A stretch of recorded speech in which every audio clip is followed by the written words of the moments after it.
Gloire à Dieu, gloire à Dieu. Nous bénissons le Seigneur encore pour cette opportunité de lire sa parole, pas dans le but de faire de la prospection pour étudier comme si on étudiait une matière scientifique, comme si par nous-mêmes nous pouvions accéder à sa connaissance. Ce n'est pas dans ce but-là, c'est dans le but d'explorer, de voir ce que Dieu dit et d'entendre sa voix à travers ce que nous lisons. La parole de Dieu n'est pas un livre d'histoire que nous allons étudier et chercher à découvrir des trésors à travers par notre intelligence. Ce n'est pas possible. Dieu habite une lumière inaccessible. C'est lui qui se révèle à nous, dont nous explorons. Ça veut dire nous lisons et nous attendons à ce qu'il nous parle. Voilà, nous préférons entendre sa voix plutôt que faire des recherches charnelles, humaines, et ce qui a conduit beaucoup de personnes à vouloir harmoniser la science, par exemple, avec la Bible, et ça a conduit à sortir de la foi. Donc nous ne voulons pas harmoniser la Bible avec notre intelligence, avec nos raisonnements. Nous voulons prendre ce que Dieu nous dit. Donc tout notre désir, c'est d'entendre et de prendre ce qu'il nous dit. Vous voyez par exemple quand le Seigneur a dit à Matthieu, alors qu'il était dans son bureau de collecteur d'impôts, il lui dit, Lévi, dans Matthieu 9,9, suis-moi. Cet homme se lève, quitte son bureau et suit le Seigneur. Ce n'est en soi la phrase « suis-moi ». Tout le monde peut dire cette phrase-là, ce bout de phrase-là, « suis-moi ». Ben, essayez de dire ça à un vigile, « suis-moi », il ne va pas vous suivre. Hein. Essayez de dire ça à quelqu'un dans son bureau, vous-même, par vous-même, « suis-moi », il ne va pas vous suivre. Ce n'est pas « suis-moi » comme phrase qui est puissant, c'est la personne qui cite cette phrase-là. C'est ça la différence. Donc la parole de Dieu, ça peut être parfois des écrits, des phrases que nous, on peut dire. Mais la différence, c'est que là, c'est Dieu qui le dit. Et quand Dieu le dit, ça a une puissance salvatrice, une puissance qui change, qui transforme. Et du coup, quand on la lit dans un esprit humain de disséquer, de décortiquer les choses comme si c'était un homme qui avait écrit, on n'en retire aucune puissance et aucune réelle connaissance. Mais quand on entend la voix de Dieu, c'est différent. On en retire la vie, la construction et la solidité. C'est ça que nous voulons rappeler, puisque voilà, on fait ces études bibliques. Le but, ce n'est pas de trouver par nous-mêmes des clés ou des secrets, c'est plutôt entendre la voix de Dieu, explorer. C'est pourquoi on appelle ça Bérien l'explorateur. Nous explorons, donc nous allons voir, et en voyant, on compte sur Dieu pour recevoir ce qu'il veut pour nous, pour son Église, corps du Christ aussi, en même temps, et pour chacun individuellement. Donc c'est comme ça que nous devons prendre ces études bibliques. Dieu veut te parler, il veut te construire et il veut parler à tout le monde aussi.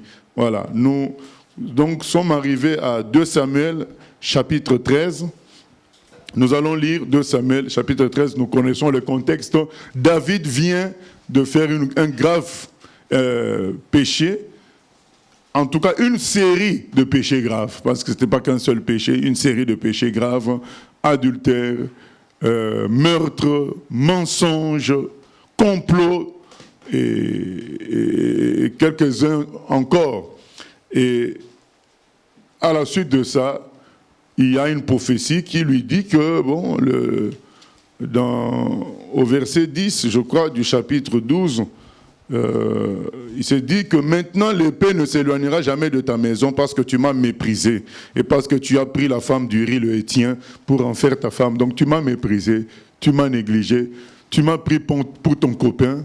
Et voilà, donc la conséquence c'est que l'épée ne se retirera pas jamais de ta maison. Voilà ce qu'on lui dit par le prophète Nathan, et nous allons voir une série de malheurs qui vont arriver comme conséquence du péché de David. Donc nous commençons chapitre 13. 2 Samuel chapitre 13.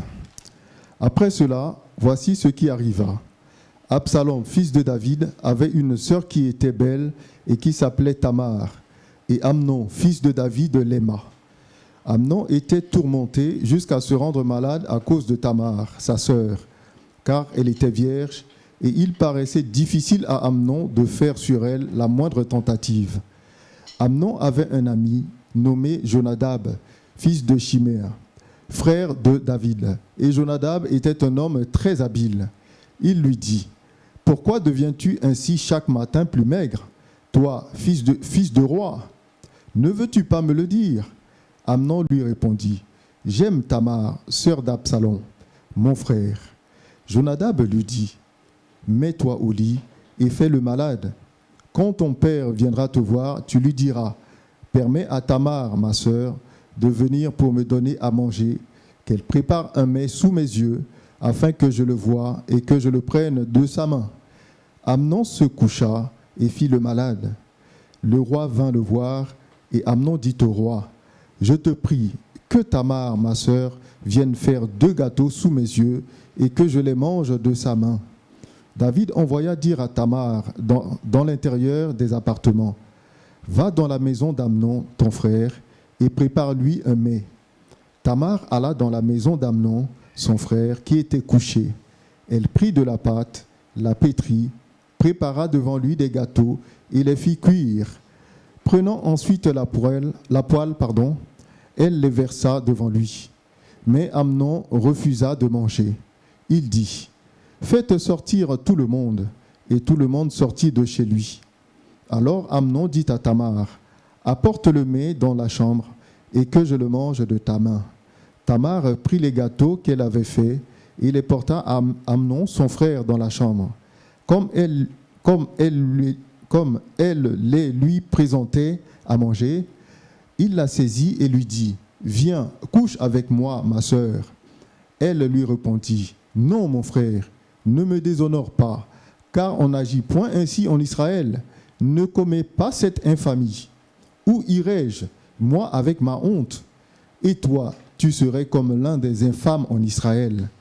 Maintenant, je te prie, parle au roi, et il ne s'opposera pas à ce que je sois à toi. » Mais il ne voulut pas l'écouter. Il lui fit violence, la déshonora et coucha avec elle. Puis Amnon eut pour elle une forte aversion, plus forte que n'avait été son amour. Et il lui dit: « Lève-toi, va-t'en. » Elle lui répondit: « N'augmente pas, en me chassant, le mal que tu m'as déjà fait. » Il ne voulut pas l'écouter, et appelant le garçon qui le servait, il dit: « Qu'on éloigne de moi cette femme, et qu'on la mette dehors. » Et ferme la porte après elle. Elle avait une tunique de plusieurs couleurs, car c'était le vêtement que portaient les filles du roi, aussi longtemps qu'elles étaient vierges. Le serviteur d'Amnon la mit dehors et ferma la porte après elle. Tamar répandit de la cendre sur sa tête et déchira sa tunique bigarrée. Elle mit la main sur sa tête et s'en alla en poussant des cris. Absalom, son frère, lui dit: « Amnon, ton frère, a-t-il été avec toi? Maintenant, ma sœur, tais-toi, c'est ton frère. Ne prends pas cette affaire trop à cœur. » Et Tamar, désolée, demeura dans la maison d'Absalom, son frère. Le roi David apprit toutes ces choses et il fut très irrité. Absalom ne parla ni en bien ni en mal avec Amnon, mais il le prit en haine parce qu'il avait déshonoré Tamar, sa sœur. Voilà, on s'arrête là. Nous voyons, première chose, c'est que la conséquence de la convoitise qu'on veut à tout prix assouvir. Vous savez, la recherche des choses de la chair, des plaisirs de la chair, ça peut être même la richesse. Tout ce qu'on veut, ça peut être un ordinateur qu'on veut à tout prix.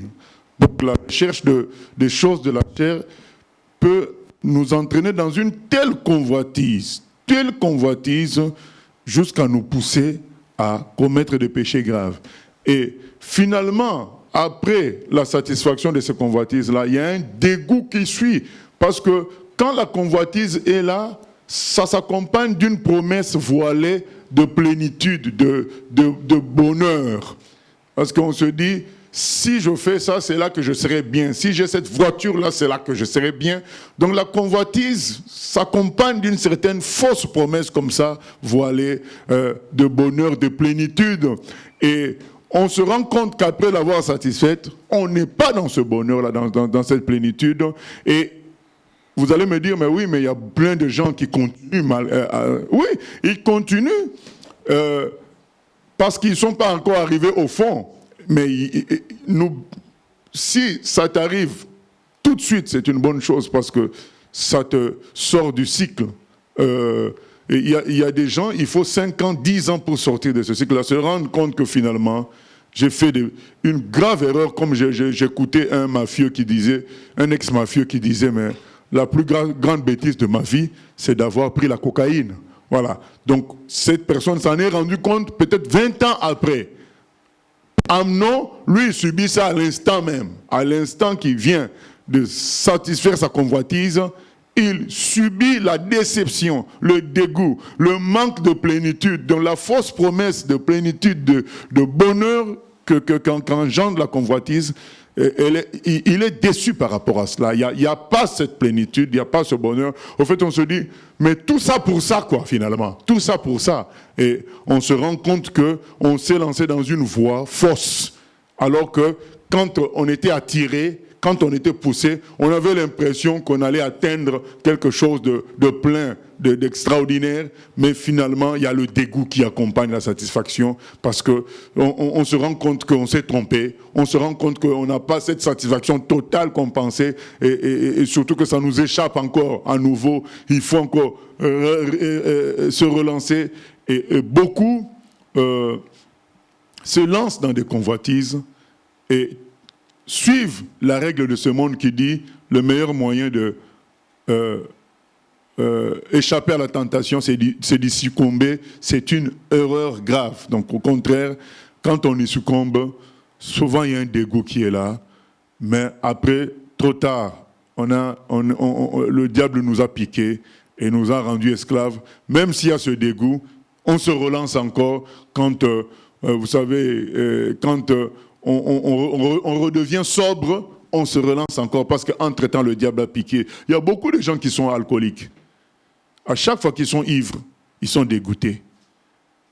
Et ils se promettent en eux-mêmes de ne plus retomber. Et en eux-mêmes, ils sentent que c'est pas bon ça. Mais trop tard, ils ont été piqués. Et c'est l'esclavage maintenant qui va fonctionner. Ça va être un cycle convoitise dégoût, convoitise dégoût.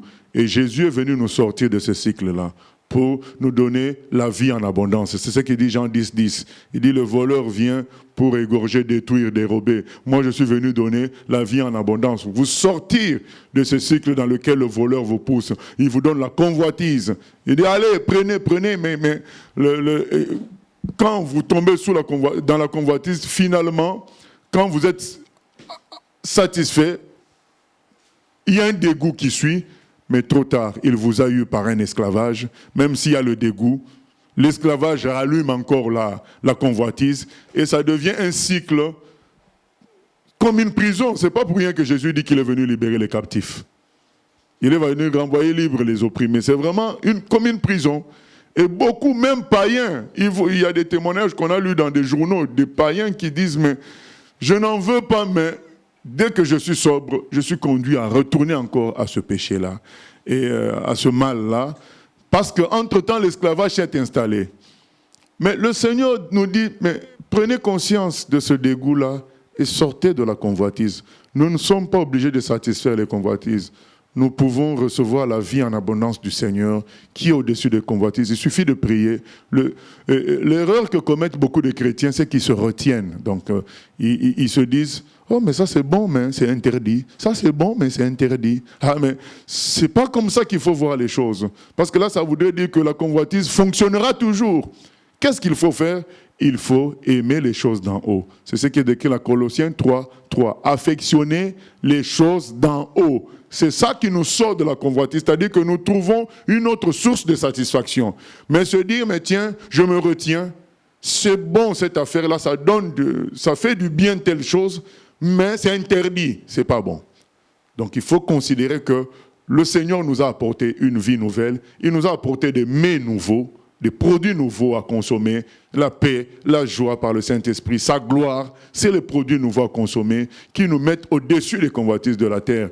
Mais se retenir juste à cause des interdits, ce n'est pas vivre la vie nouvelle. Et attention, la satisfaction de la convoitise amène toujours un dégoût. C'est-à-dire après, on a vu combien de personnes, après avoir acheté la voiture de leur rêve, commençaient 6 mois après à dire « Oui, mais en réalité, il y a telle chose qui ne va pas dans le moteur. En réalité, il y a telle chose. » Mais oui, voilà. La personne est vite dégoûtée de sa voiture, alors qu'avant, c'était la voiture de ses rêves. Attention à céder à la convoitise. Amnon a cédé à la convoitise parce que la pression était grande et il a écouté les mauvais conseils. Bien-aimés, faisons-nous une règle. Quand la pression est grande, il faut surtout pas céder. Il faut au contraire résister. Comme c'est écrit, résister au diable, il fuira au loin. C'est ça qu'il n'a pas fait. Et voilà les conséquences. Il finit par déshonorer sa sœur et ça va créer des troubles dans la maison de David. On nous dit que David a été très irrité, mais bon, on doit reconnaître que de sa part, il y a eu une certaine baisse de vigilance, parce que quand son garçon insiste pour que sa sœur vienne le voir, je pense que c'est un adulte, il devait prendre mal les choses, mais bon, il y a eu... voilà, on peut commencer à voir un des défauts de David. Ça commence à germer là. Ça a été la faiblesse par rapport à ses enfants. Oui, question. Et que Tamar a donné à Amnon en demandant qu'il aille voir son père pour lui demander sa main. Et le fait qu'il l'a pas fait, c'est pourquoi? Parce qu'il était aveuglé par son péché, il voulait juste assouvir son désir. Voilà, je crois que la convoitise l'a emporté sur la raison. D'accord. Voilà. Et donc la convoitise fait que ça t'oblige à dire non, c'est maintenant, pas plus tard. Parce que sinon ça aurait été possible. Oui, je crois que à l'époque, il y avait encore des mariages entre cousins. Hein. Voilà, donc c'est... voilà. Oui. Voilà. Donc nous continuons. Verset 23.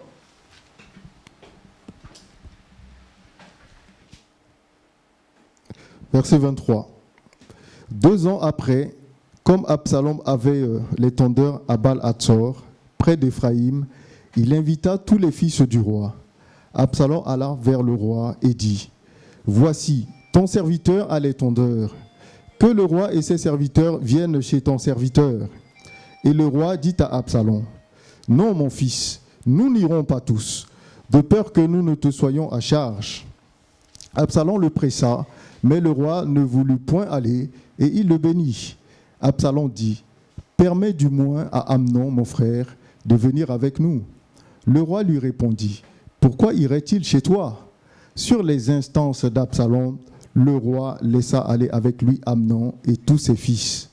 Absalom donna cet ordre à ses serviteurs : Faites attention que le cœur d'Amnon sera égayé par le vin, et que je vous dirai : Frappez Amnon. Alors tuez-le. Ne craignez point, n'est-ce pas moi qui vous l'ordonne ? Soyez fermes et montrez du courage. Les serviteurs d'Absalom traitèrent Amnon comme Absalom l'avait ordonné. Et tous les fils du roi se levèrent, montèrent chacun sur son mulet et s'enfuirent. Comme ils étaient en chemin, le bruit parvint à David qu'Absalom avait tué tous les fils du roi et qu'il n'en était pas resté un seul. Le roi se leva, déchira ses vêtements et se coucha par terre. Tous ses serviteurs étaient là, les vêtements déchirés. Jonadab, fils de Chiméa, frère de David, prit la parole et dit : Que mon Seigneur ne pense point que tous les jeunes gens, fils du roi, ont été tués, car Amnon seul est mort, et c'est l'effet d'une résolution d'Absalom, depuis le jour où Amnon a déshonoré Tamar, sa sœur. Que le roi, mon seigneur, ne se tourmente donc point dans l'idée que tous les fils du roi sont morts, car Amnon seul est mort. » Absalom prit la fuite. Or, le jeune homme placé en sentinelle leva les yeux et regarda. Et voici une grande troupe venait par le chemin qui était derrière lui, du côté de la montagne. Jonadab dit au roi, « Voici les fils du roi qui arrivent. » Ainsi se confirme ce que disait ton serviteur. Comme il achevait de parler, voici, les fils du roi arrivèrent. Ils élevèrent la voix et pleurèrent. Le roi aussi et tous ses serviteurs versèrent d'abondantes larmes. Absalom s'était enfui et il alla chez Talmaï, fils d'Amihur, roi de Geshur. Et David pleurait tous les jours son fils. Absalom resta 3 ans à Geshur et il était allé après avoir pris la fuite.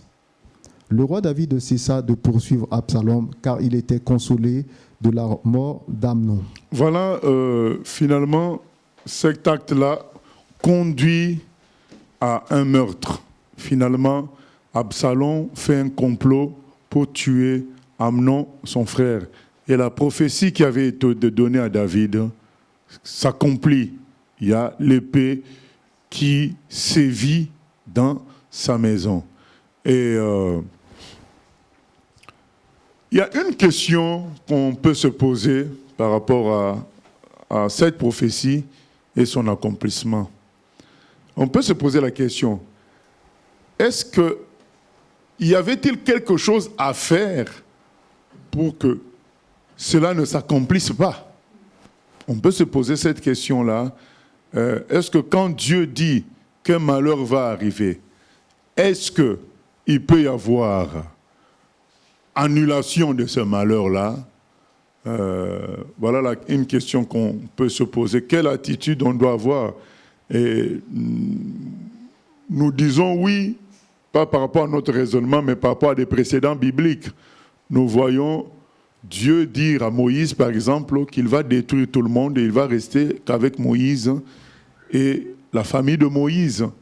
Mais Moïse intercède et dit non, pas question, tu m'as confié ce peuple, tu veux que je l'amène en terre promise, tu m'as confié ce peuple pour qu'il soit ton peuple et accomplisse tes paroles. Mais maintenant, comment tu vas éliminer ce peuple? Les gens vont se moquer, ils vont te trouver un Dieu inconstant, un Dieu qui ne tient pas, qui n'est pas stable. C'est ton honneur qui sera bafoué. Voilà. Moïse parle de tout son cœur, il se repent devant le Seigneur et il prend des dispositions.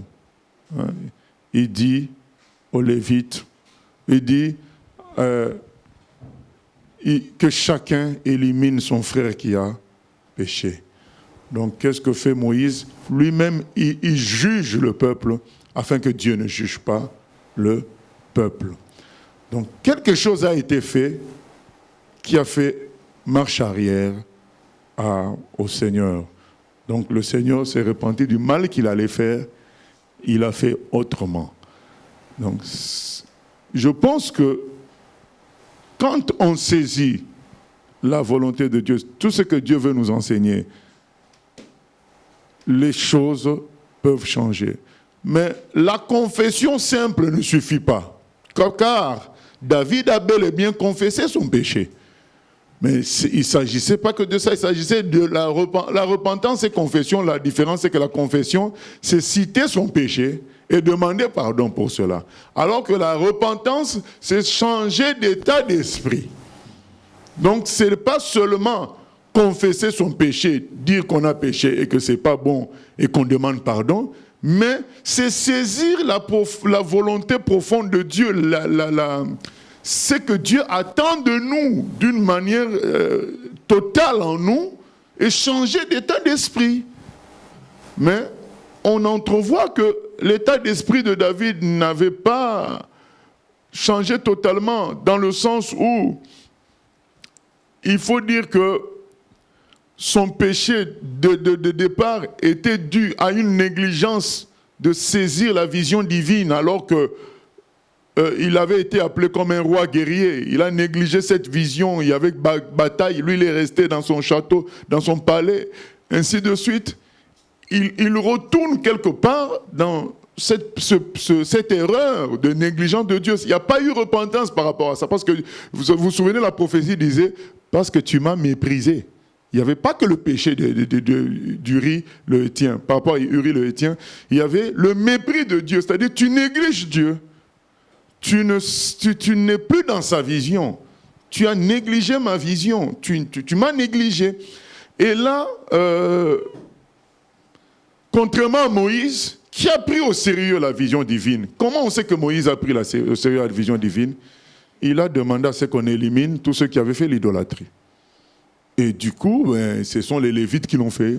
Donc, et ça a permis à Dieu de ne pas exercer son jugement. Donc il y a un passage dans Corinthiens qui nous dit que mais il faut que soi-même qu'on se juge si on veut échapper au jugement de Dieu. Et donc dans Luc 12, 58 aussi, il est question de finir les problèmes en chemin afin d'arriver chez le juge. Nous-mêmes, entre nous, on règle avant d'arriver chez le juge. Parce que si on arrive chez le juge, celui qui a tort, il va subir jusqu'au dernier centime. Donc voilà. Donc, on a encore un autre exemple avec qui?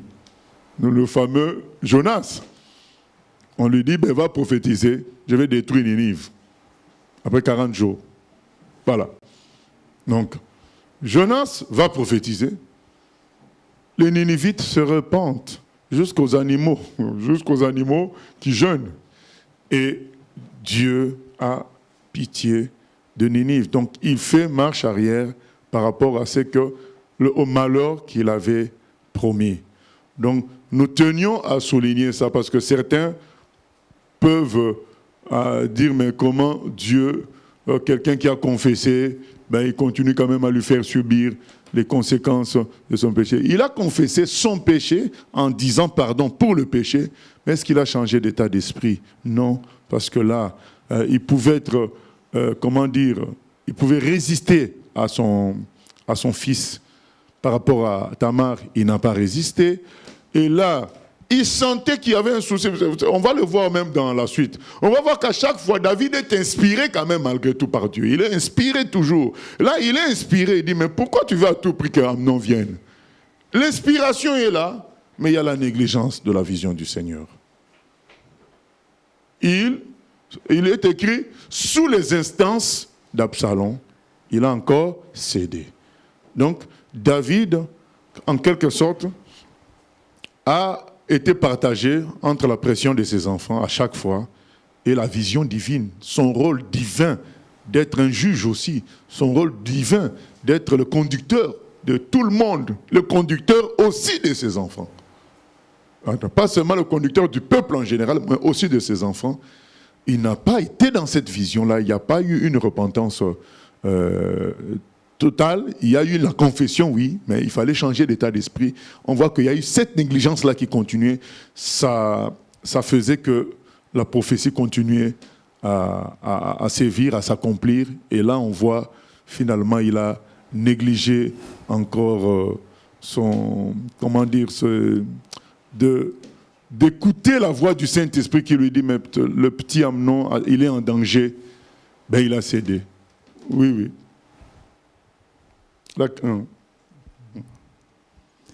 Oui, pasteur, on se rend compte que si on prend par exemple le cas des Ninivites, au final, ils ont été détruits. Et si on prend un autre exemple du roi Akab, par exemple, qui s'est repenti lorsqu'on lui a annoncé son malheur, Dieu s'est repenti en fait de le frapper, mais plus tard, en fait, le naturel est revenu, il a été frappé. Lui, il a péché, oui. Mais Dieu s'est repenti. D'accord. Voilà. Donc là, comme les Ninivites, quand ils ont recommencé le péché, la prophétie a agi encore. Voilà. Donc, mais on voit que la première décision a été ajournée. Quand on se repent, vraiment, on change d'attitude. Mais quand on recommence avec l'attitude, le péché, donc, attire à nouveau la malédiction. Voilà. Donc c'est ça. Le but, c'est qu'un chrétien qui a entendu une malédiction quelque part, qui puisse se dire que je change d'état d'esprit, que je cherche véritablement Dieu afin d'enlever ça. Donc c'est ça le but, chercher vraiment en profondeur Dieu. Ne pas s'arrêter à une confession simple. Voilà, donc il faut, d'ailleurs je me souviens pour Akab, comment dire, Dieu lui-même s'est vanté de la façon dont Akab s'était rebondi. Il dit, mais tu vois comment il s'est humilié. Voilà, il y a eu un changement d'état d'esprit, mais le monsieur, sous influence, c'est pourquoi on dit qu'il faut que ça soit total, parce que normalement s'il y avait un changement d'esprit total, il devait résister à sa femme. Il a seulement s'est humilié devant Dieu pendant un temps, mais il a encore replongé sous la domination de sa femme. Et là, David, il s'humilie, il se confesse, mais la vision de David, tu es un chef pour tout le monde, tu es un chef pour tout, même pour tes enfants, tu es un berger, tu es un conducteur pour tes enfants aussi. Mais on nous dit les instances d'Absalom. Avant, c'était les instances de qui? d'Amnon. Mais je veux voir ma soeur. Il insiste, il se rend malade, David cède. Là, Absalom, David lui dit, mais pourquoi tu insistes pour qu'Amnon vienne? Donc il a senti, mais il est écrit, les instances d'Absalom l'ont fait céder. Donc on voit bien aimé, il faut être dans la vision du Seigneur. Vous savez, les problèmes, j'ai souvent des coups de fil, parfois de colère, hein, des chrétiens. Ils sont en colère contre Dieu, mais c'est sur moi qu'ils déversent leur colère. Et en me disant que oui, tes choses ne marchent pas, j'ai prié, j'ai fait ceci. Mais oui, quand tu lui dis, mais oui, mais est-ce que frère, tu t'es repenti? Oui, je me suis repenti, j'ai confessé auprès d'un pasteur, j'ai déjà tout dit, mais regarde. Et en réalité, les gens vont se limiter à une confession du péché ou, voilà, donc à une confession d'un péché, au lieu de voir que Dieu veut qu'on change d'état d'esprit. Ce n'est pas seulement la confession du péché. Il faut céder à Dieu, il faut s'humilier devant Dieu. Il faut que Dieu dirige totalement notre vie. Il ne s'agit pas juste d'une confession de péché. Et beaucoup de problèmes vont continuer à se faire puisqu'on n'est pas dans la volonté parfaite de Dieu. Ce n'est pas seulement un problème de confesser un péché ou pas. On peut confesser un péché, on dit on a un bon cas, M. Saül. Combien de fois il a dit, David, j'ai péché, j'ai fait mal, j'ai voulu te tuer, alors que tu es bon. Mais il recommençait toujours. Parce qu'il ne changeait pas d'état d'esprit. Il confessait une erreur, parce que la chose a été rendue évidente, mais l'état d'esprit à l'intérieur, c'est-à-dire la jalousie, la simplicité, tout ça ne changeait pas. Oui, on peut voir des grands méchants. Nous, on a vu des dictateurs même pleurer. Mais est-ce que l'état d'esprit à l'intérieur a changé? Non. Donc, parce qu'il est coincé, il reconnaît sa faute dans un domaine, mais l'état d'esprit, la repentance n'y est pas. Ce qui fait que, attendez-vous à 2 mois, 3 mois après de revoir encore la personne dans les mêmes problèmes, et les gens appellent en colère en disant, mais j'ai confessé, pourquoi les problèmes reviennent encore et souvent c'est des contradictions, ils disent, Dieu m'a parlé. Moi je dis, mais tu viens de me dire que Dieu ne fait rien pour toi, mais toi-même dans ta bouche, tu dis que heureusement que Dieu m'a fait ceci, heureusement que Dieu m'a fait ceci. Donc, je pense que bien aimé, le plus important, c'est le chant qu'on chante. Entre tes mains, j'abandonne tout ce que j'appelle le mien. Tant que quelqu'un n'a pas fait ça encore, ce chant-là, le contenu de ce chant-là, on s'expose toujours à des problèmes, confession ou pas. Il y aura toujours des problèmes. Il faut vraiment tout abandonner. C'est ça la vraie repentance totale. Qui peut enlever la malédiction prononcée par le Seigneur? Voilà. Nous continuons. Donc, Absalom est en fuite. Et nous en arrivons au chapitre 14. Ah oui, question? Oui, pasteur. Lorsque tu parles de l'absence de repentance qui peut exposer une personne à reproduire les mêmes choses lorsque la repentance n'a pas été sincère. Donc, à quel moment... Non, pas sincère, mais total. Lorsque n'a pas été totale. Donc, à quel moment on peut faire la différence où on peut parler de manque de conversion? Je ne sais pas si tu comprends ce que je veux dire. Non, j'ai pas... Lorsque la personne répète les mêmes erreurs, parce que la repentance n'a pas été totale. On dit que la repentance, c'est le changement d'état d'esprit. Voilà. Oui. Donc, à quel moment où les choses se répètent, où on peut remettre en cause la conversion, remettre en doute la conversion? Bon, moi je pense qu'on peut remettre en doute la conversion lorsque la personne, par exemple, passe son temps à donner tort à Dieu d'une manière continuelle. Donc on se dit qu'il n'y a pas eu, il n'y a pas l'esprit qui le convainc lui-même de pécher, mais il n'y a que Dieu qui est attaqué comme étant le fautif. Donc, puisque si on se convertit, l'esprit nous convainc de péché, de justice et de jugement. Quand l'esprit ne nous convainc plus de péché, oui, on peut se poser des questions sur le problème de conversion. Le problème de conversion. Donc là, j'ai souvent ce problème et donc il y a un verset que j'avais lu du texte d'un serviteur de Dieu qui faisait des délivrances pendant beaucoup d'heures, comme nous autrefois. Et un jour, j'avais lu ce texte, qu'on va lire là, parce que je trouve très important, dans 2 Timothée 2, 2 Timothée 2, parce qu'il allait au boulot et il revenait aller faire des délivrances. Il n'avait plus de repos, parce que les délivrances, les séances de délivrance duraient des heures. Et un jour, il a cherché la face de Dieu. Le Seigneur lui a donné 2 Timothée 2, à partir du verset 24, du verset 24 au verset 26. 2 Timothée 2, 24. Or, il ne faut pas qu'un serviteur du Seigneur ait des querelles. Il doit au contraire être affable pour tous, propre à enseigner, doué de patience. Il doit redresser avec douceur les adversaires, dans l'espérance que Dieu leur donnera la repentance pour arriver à la connaissance de la vérité. Et que, revenus à leur bon sens, ils se dégageront des pièges du diable qui s'est emparé d'eux pour les soumettre à sa volonté. Voilà. Donc Dieu lui a révélé ce passage, donc nous allons insister sur la partie qui nous intéresse le plus, même si tout est bon. Verset 25, il doit redresser avec douceur les adversaires dans l'espérance que Dieu leur donnera la repentance. Et pour arriver à la connaissance de la vérité, ça donne l'impression que c'est pas l'homme, c'est Dieu qui doit donner la repentance. Alors, quel est ce mécanisme qui fait que Dieu donne la repentance ou pas? Alors, nous, on est appelés à prier pour que... Moi, je pense que c'est l'orgueil, puisque Dieu, il est écrit, Dieu résiste aux orgueilleux, il fait grâce aux humbles.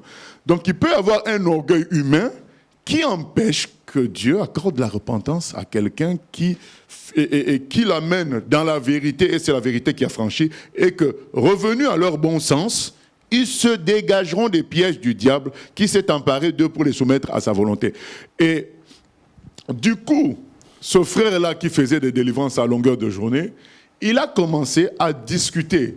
Il n'a pas négligé de chasser les démons, mais il a commencé à discuter avec les gens pour créer cette opportunité que Dieu leur accorde, la repentance. Et souvent, c'était dû au fait que les gens ne touchaient pas le point qui était le point d'accroche du diable dans leur vie. Ils se confessaient, mais ils ne touchaient pas le point d'accroche.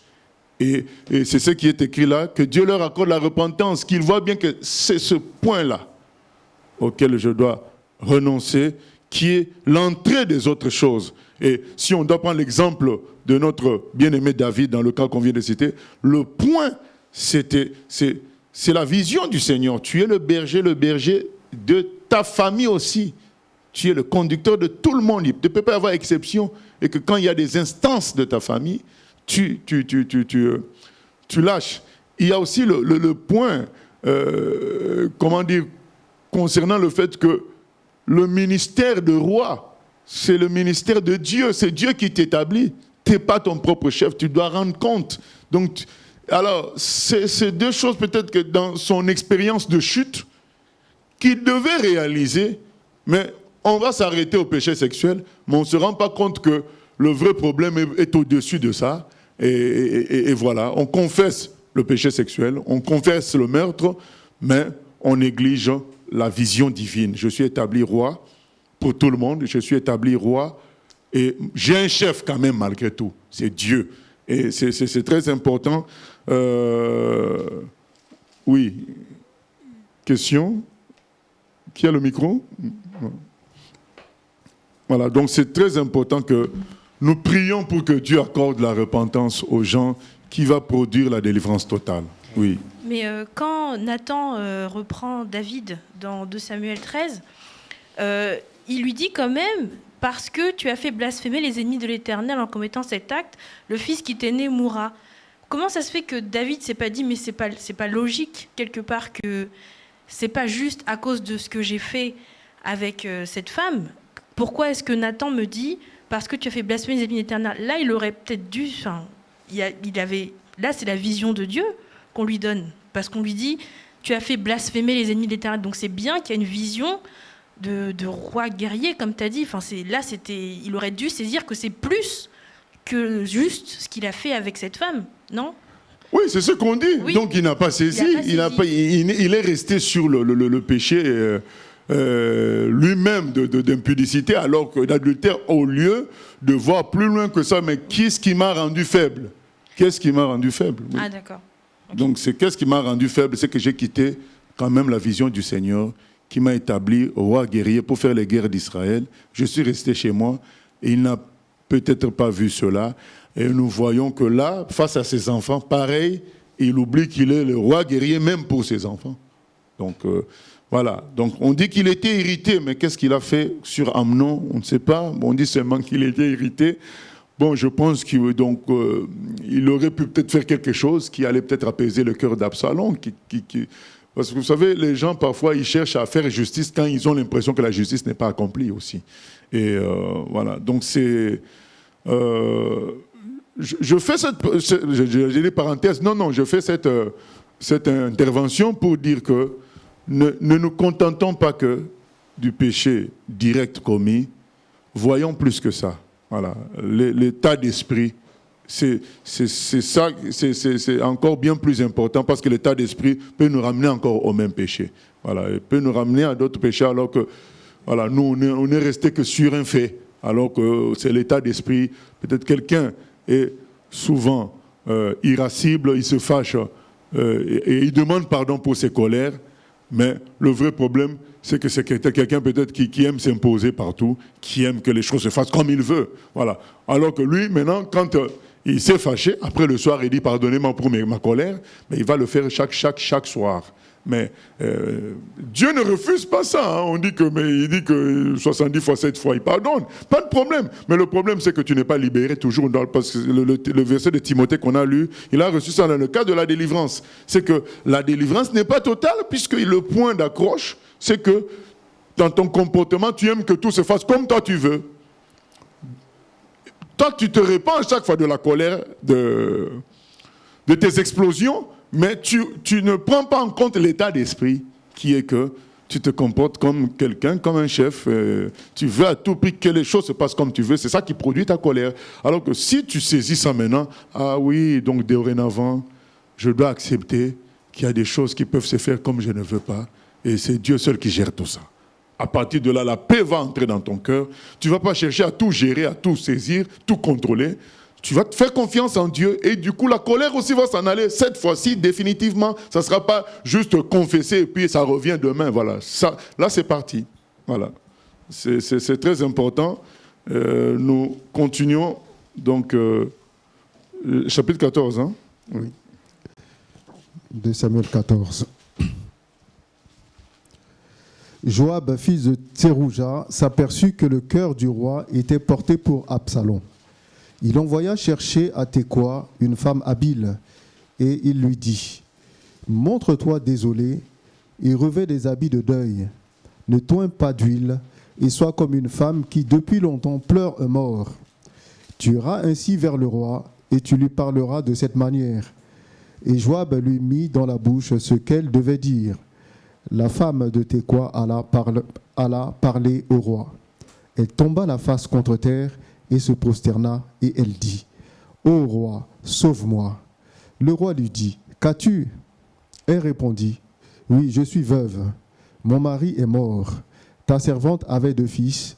Ils se sont tous deux querellés dans les champs, et il n'y avait personne pour les séparer. L'un a frappé l'autre et l'a tué. Et voici, toute la famille s'est levée contre ta servante en disant : livre le meurtrier de son frère. Nous voulons le faire mourir pour la vie de son frère qui l'a tué. Nous voulons détruire même l'héritier. Ils éteindraient ainsi le tison qui me reste, pour ne laisser à mon mari ni nom, ni survivant sur la face de la terre. Le roi dit à la femme, « Va dans ta maison, je donnerai des ordres à ton sujet. » La femme de Tekoa dit au roi, « C'est sur moi, ô mon roi, et sur la maison de mon père, que le châtiment va tomber. Le roi et son trône n'auront pas à en souffrir. » Le roi dit, « Si quelqu'un parle contre toi, emmène-le-moi, et il ne lui arrivera plus de te toucher. » Et elle dit, « Que le roi se souvienne de l'Éternel, ton Dieu, afin que le vengeur du sang n'augmente pas la ruine et qu'on ne détruise pas mon fils. » Et il dit, « L'Éternel est vivant. Il ne tombera pas à terre un cheveu de ton fils. » La femme dit, « Permets que ta servante dise un mot à mon seigneur le roi. » Et il dit, « Parle. » La femme dit, « Pourquoi penses-tu de la sorte à l'égard du peuple de Dieu ? Puisqu'il résulte des paroles même il résulte des paroles même du roi que le roi est comme coupable en ne rappelant pas celui qui l'a proscrit. Il nous faut certainement mourir, et nous serons comme des eaux répandues à terre et qui ne se rassemblent plus. Dieu n'ôte pas la vie, mais il désire que le fugitif ne reste pas banni de sa présence. Maintenant, si je suis venu dire ces choses au roi mon Seigneur, c'est que le peuple m'a effrayé. Et ta servante a dit, je veux parler au roi. Peut-être le roi fera-t-il ce que dira sa servante. Oui, le roi écoutera sa servante pour la délivrer de la main de ceux qui cherchent à nous exterminer, moi et mon fils, de l'héritage de Dieu. Ta servante a dit, que la parole de mon Seigneur, le roi, me donne le repos. Car mon Seigneur, le roi, est comme un ange de Dieu, prêt à entendre le bien et le mal. Et que l'Éternel, ton Dieu, soit avec toi. Le roi répondit et dit à la femme, ne me cache pas ce que je vais te demander. Et la femme dit, que mon Seigneur, le roi, parle. Le roi dit alors, la main de Joab n'est-elle pas avec toi dans tout ceci? Et la femme répondit, aussi vrai que ton âme est vivante, ô roi mon Seigneur, il n'y a rien à droite ni à gauche de tout ce que dit mon Seigneur le roi. C'est en effet ton serviteur Joab qui m'a donné des ordres et qui a mis dans la bouche de ta servante toutes ces paroles. C'est pour donner à la chose une autre tournure que ton serviteur Joab a fait cela. Mais mon Seigneur est aussi sage qu'un ange de Dieu pour connaître tout ce qui se passe sur la terre. Voilà, Joab, discernant que le roi est triste par rapport à l'absence prolongée de son fils Absalom, il va monter une histoire avec une femme pour amener le roi à pardonner à Absalom et à le ramener au même endroit. Je pense à Jérusalem. Et elle monte une histoire qu'on retrouve même à notre époque, où un frère tue un autre frère. La loi dit que quand on tue quelqu'un, soi-même on doit être tué aussi. Mais le problème, c'est quoi? Mettez-vous à la place de la maman. Il y a un qui est mort et on va tuer celui qui reste. Donc elle se retrouve sans enfant. Ça, c'est un problème que moi, j'ai même vu dans les enquêtes impossibles. Une maman qui, voilà, sa fille, quand elle se fâchait, elle ne se contrôlait pas. Dans sa colère et dans sa jalousie pour son petit frère, elle a tiré sur lui. Mais quand il y a eu le procès, la maman a témoigné favorablement à sa fille.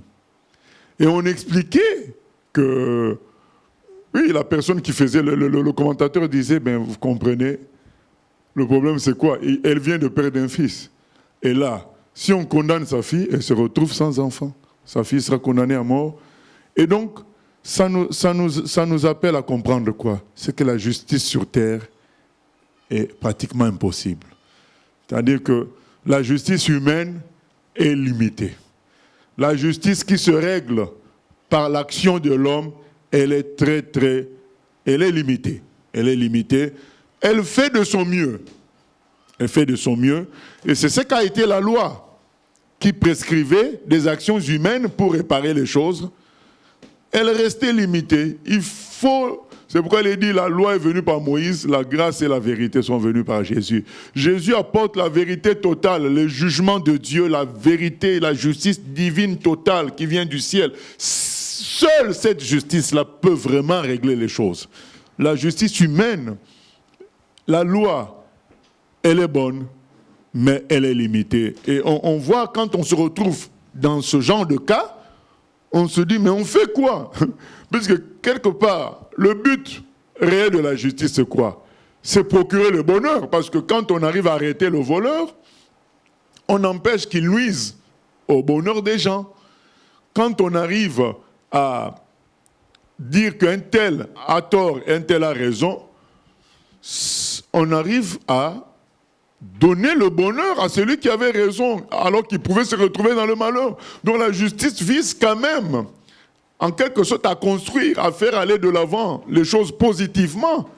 Maintenant, quand on se rend compte que si on l'applique tel qu'on veut l'appliquer, en réalité, on finit par détruire quelque chose aussi. Donc là, l'homme est bloqué. Je fais quoi? On fait quoi? Donc la justice, vous savez, c'est pas facile. Les juges se retrouvent dans les tribunaux devant des cas complexes comme celui-ci, comme inventés par ces Joab et cette femme, mais qui existe réellement des cas comme ça, qui même à leur époque, qui se sont avérés. Donc des gens, on se dit, mais si on élimine l'enfant qui a tué l'autre, la maman, oui, la justice a été appliquée, mais la maman, on détruit quelque chose. On a des cas, par exemple, des viols.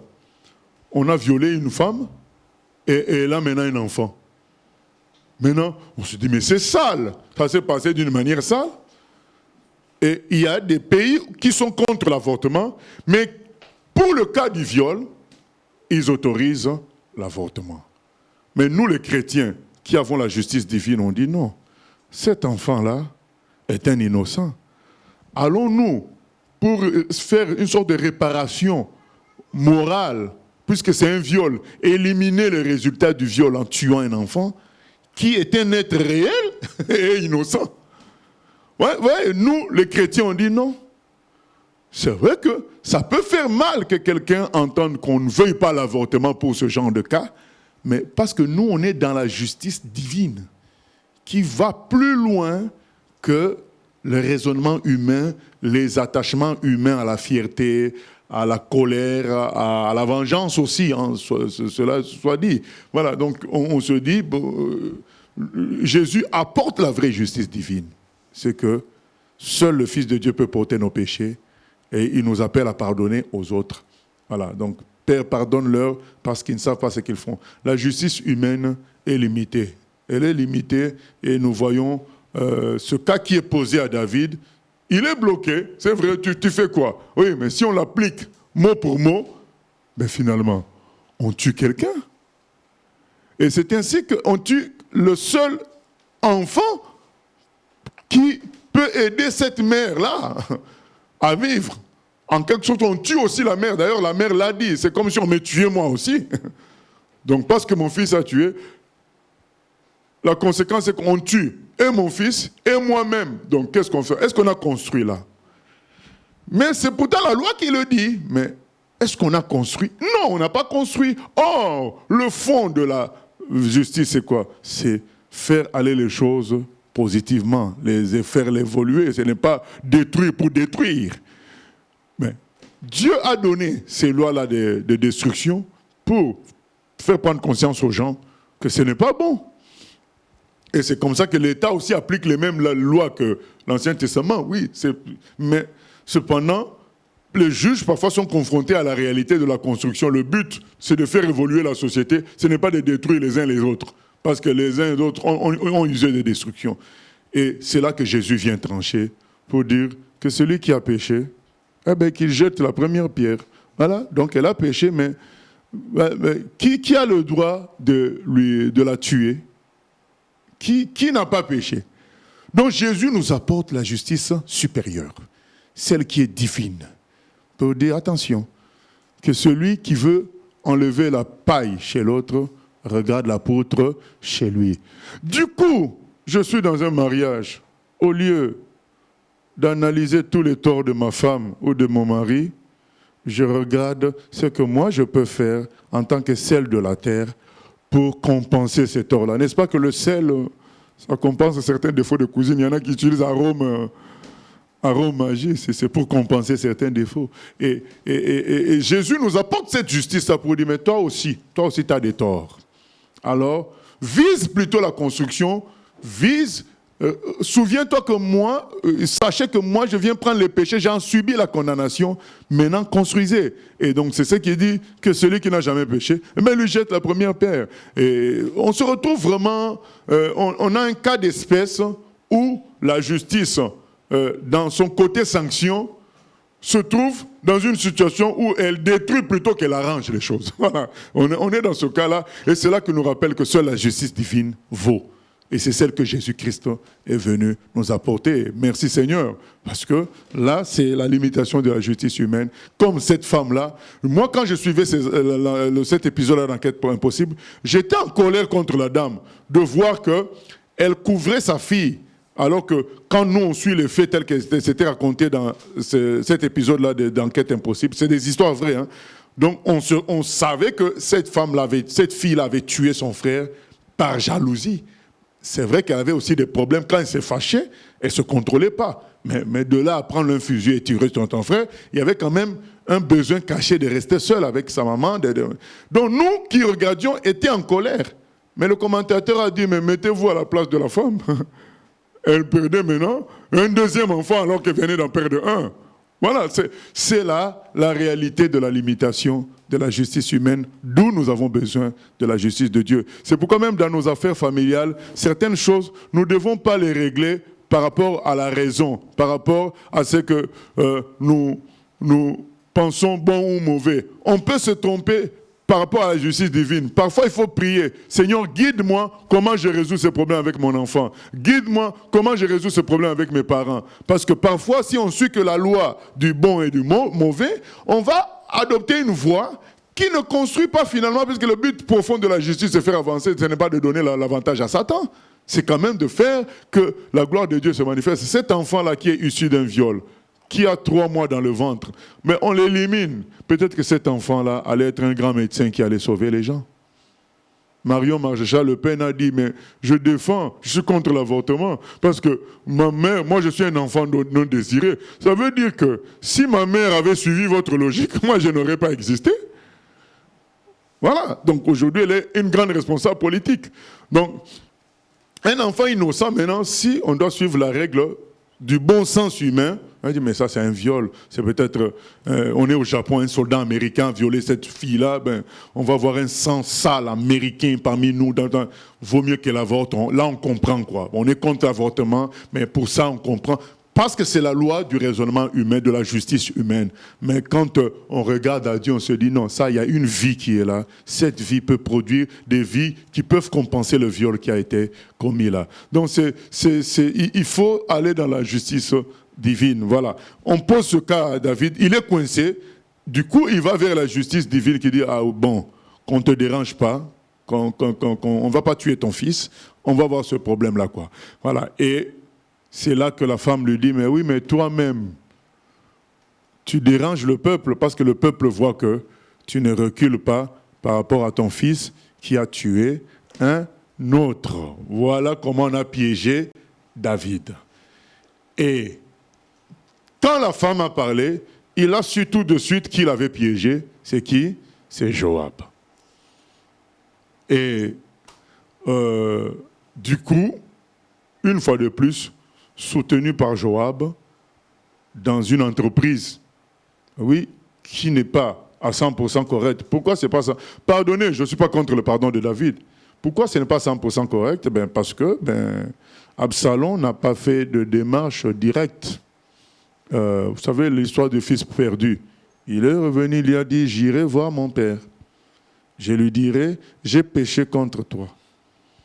Donc là, on va pardonner à quelqu'un, mais à partir et organiser son retour à partir d'un stratagème humain et non pas parce que je ne dis pas que peut-être Absalom, non, en tout cas, on ne nous dit pas qu'il a cherché à demander pardon d'une manière ou d'une autre à revenir. Donc, du coup, on peut croire tout simplement, c'est Joab qui a facilité la tâche au cœur de David, qui avait soif quand même de voir son fils. Et on a vu qu'il lui avait facilité la tâche quand il s'agissait de tuer Uri.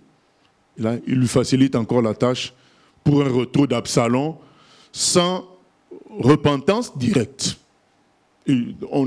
Parce que si vraiment Absalom voulait se repentir, qu'est-ce qu'il pouvait faire? Il devait accepter peut-être d'en mourir. Il dit que non, j'ai tué mon frère, j'ai blessé mon père. Comme le fils perdu, il pouvait dire, je vais y retourner, mais s'il me tue, qu'il me tue. Et j'y retourne quand même, voilà, pour dire pardon. Mais là, on voit tout simplement qu'il a fui, il a laissé passer le temps. Et c'est David qui commençait à souffrir par le temps. Le papa aussi du fils perdu en souffrait parce qu'il était toujours là à attendre qu'il revienne. Il en souffrait, mais il n'a fait aucun effort pour le ramener. Aucun effort. Parce que c'était logique que le fils là s'humilie et vienne se repentir. Là, c'est le papa qui organise quand même le retour. C'est ce qu'on va voir. Bon, je pense que ce n'était pas la démarche à 100% positive. Oui, on peut continuer. Oui. Il y a Ginette qui a une question là. Micro.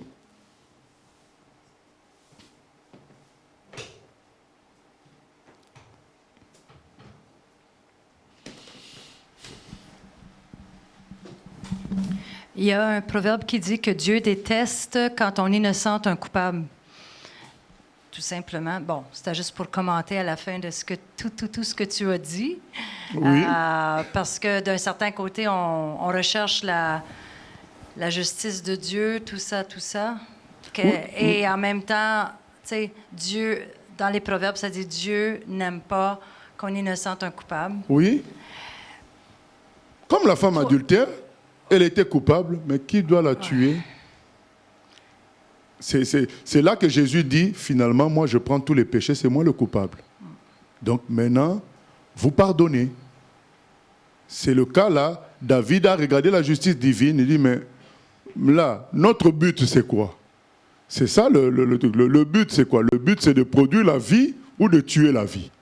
La justice c'est là pour produire la vie, parce que quand on met le feu rouge, le but c'est quoi? C'est d'éviter les embouteillages, qui peut freiner beaucoup de choses. Ça va freiner la fluidité de la vie.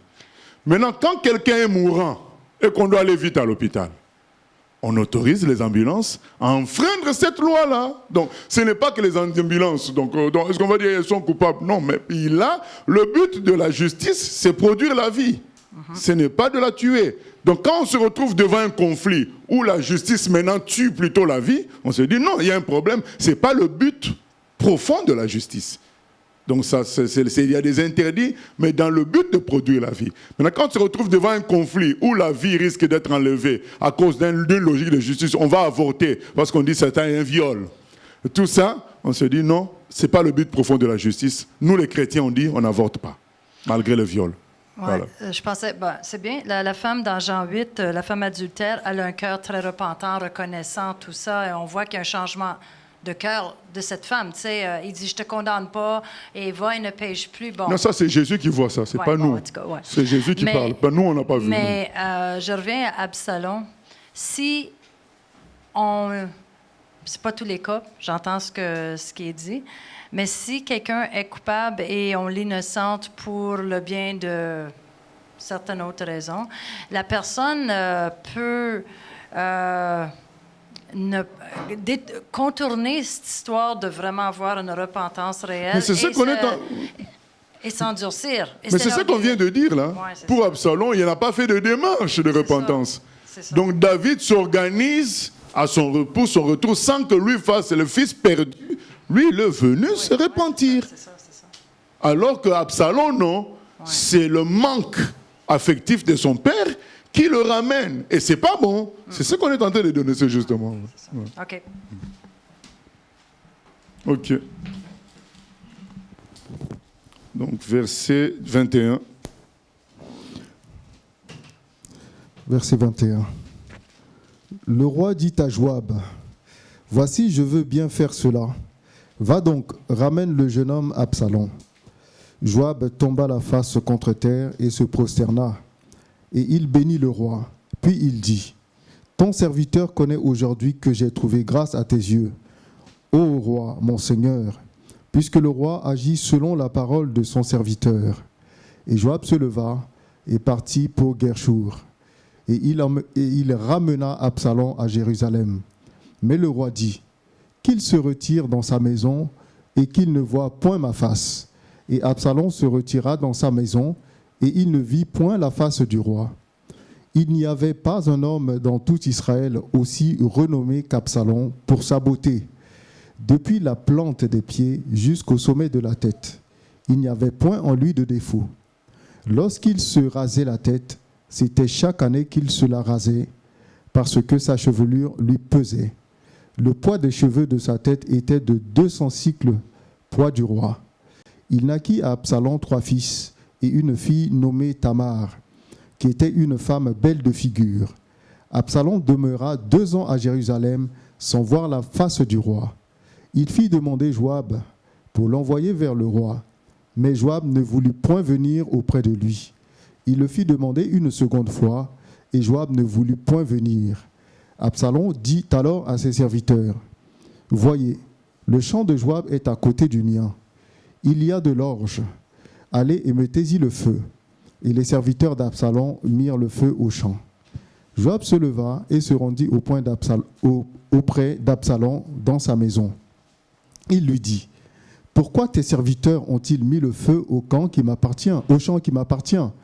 Absalom répondit à Joab, « Voici, je t'ai fait dire, viens ici, et je t'enverrai vers le roi, afin que tu lui dises, pourquoi suis-je revenu de Guerchour ?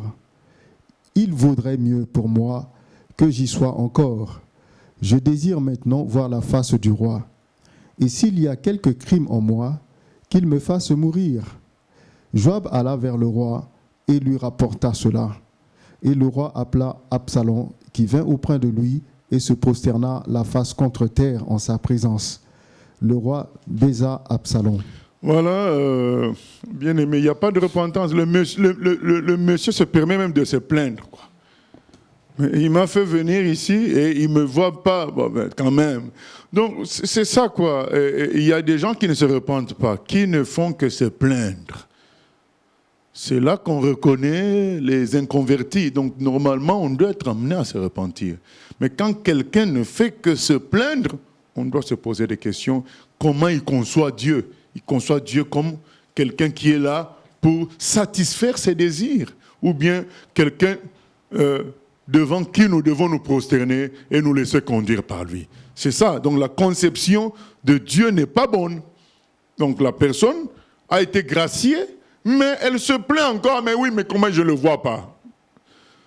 Normalement, il devait se dire, bon tiens, on m'a gracié, mais je vais aller plus loin, il faut que je me repente réellement. Non, ce n'est pas ça, c'est toujours, j'ai des droits, j'ai fait ceci, mais pourquoi Dieu n'a pas fait cela? J'ai fait ceci, pourquoi Dieu n'a pas fait cela? J'ai fait ceci. Donc, on ne fait que se plaindre au lieu de dire, mais Seigneur, qu'est-ce que tu attends de moi? Voilà. Et vraiment se repentir. Donc, quand on se repent, on ne se plaint pas. Vous savez, le fils perdu pouvait aussi dire, mais papa savait où j'allais finir, pourquoi il m'a laissé partir? Il pouvait aussi se plaindre. Ce n'est pas parce qu'il n'a pas fait que nous devons penser qu'il n'avait pas de sujet à se plaindre. Il pouvait se plaindre, dire, mais mon père savait où j'allais finir. Pourquoi il ne m'a pas arrêté, même de force? Combien de gens ne se plaignent pas pour dire, mais Dieu savait qu'Adam allait pécher, pourquoi il n'a pas arrêté? Les gens continuent à se plaindre. Mais bien aimé, se plaindre n'aboutit à rien du tout, n'aboutit qu'à la rébellion, à la contestation vis-à-vis de Dieu. On n'est pas plus intelligent que Dieu. S'il vous plaît, vraiment, humilions-nous. Quand on se repent, même quand on vient dire pardon à quelqu'un, on dit pardon. Mais quand on dit pardon, mais aussi tu m'as mal parlé, vous voyez bien aimé, c'est toujours, c'est pas bon. La repentance est à sens unique. Maintenant, si l'autre est poussé à se repentir aussi vis-à-vis de toi, d'accord. Mais quand on commence, bon, je demande pardon, mais il faut comprendre qu'il y a eu trop de pression. Ah, c'est fini. La repentance n'est pas totale. Le repentant ne regarde qu'à ses propres fautes. Il ne regarde pas aux fautes des autres. Quand le repentant commence à regarder aux fautes des autres, c'est que sa repentance n'est pas totale. Attendons-nous à des troubles encore plus tard. Attendons-nous. Oui.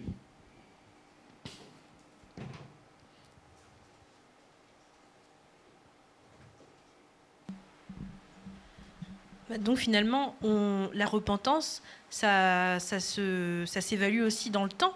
Parce que quelqu'un qui se repent aujourd'hui, ça se vérifie dans le temps, parce qu'elle peut se repentir aujourd'hui, se plaindre demain. Donc c'est le temps, en fait, qui nous dira. Non, oui, et puis on a dit qu'il fallait faire une différence entre la confession et la repentance. Quelqu'un peut juste dire « j'ai mal fait ». Par rapport à l'acte. Oui, mais parfois, il y a des repentances qui sont avec des... Enfin, il y a des gens qui vont jusqu'à l'état d'esprit. Qui pleurent, qui voilà... Donc non, là, pleurer, là, on a vu de toutes sortes de couleurs. Hein. Pleurer, il ne faut pas compter sur ça. Donc les gens peuvent pleurer, mais nous, on doit entendre qu'est-ce qu'ils disent. La repentance, c'est qu'est-ce qu'il dit. Le fils là a dit, je retournerai vers mon père. Je lui dirai, mon père, j'ai péché contre toi et contre le ciel. Je ne suis plus digne que tu m'appelles. Voilà, le monsieur a donné vraiment le fond. Le fond de son comportement n'a pas été un comportement de fils. Voilà, il n'est pas venu dire « j'ai gaspillé seulement ton argent ». Il a été dans le fond. Je n'ai pas eu un comportement de fils, j'ai été ingrat. Je n'ai pas eu de comportement de fils. Parce que pourtant, quand le fils, l'autre est venu, il a dit, mais il a gaspillé ton argent. Donc lui, il n'a vu que l'argent qui est perdu. Mais en réalité, l'argent qui est perdu, c'est rien par rapport à une vie. C'est ce que le père lui a dit.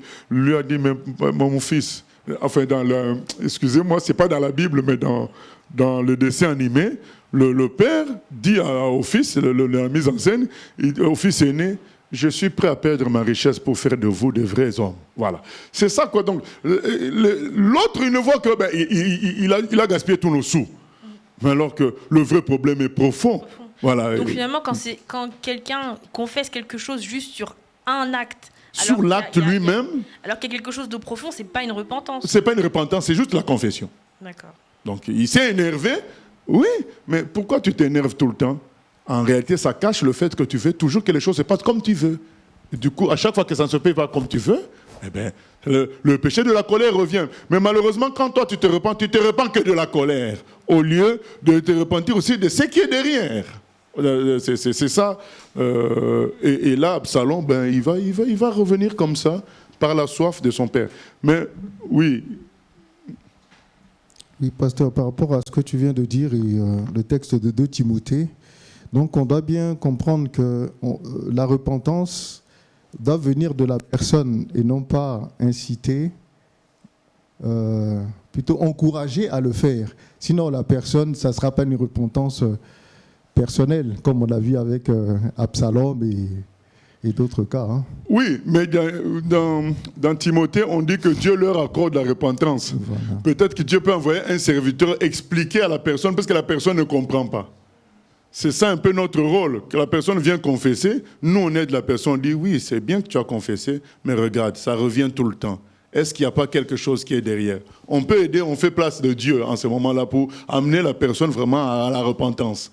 Et les problèmes que moi je rencontre au téléphone, c'est souvent ça, c'est que les gens pensent que puisqu'ils ont confessé, ils ont tous les droits.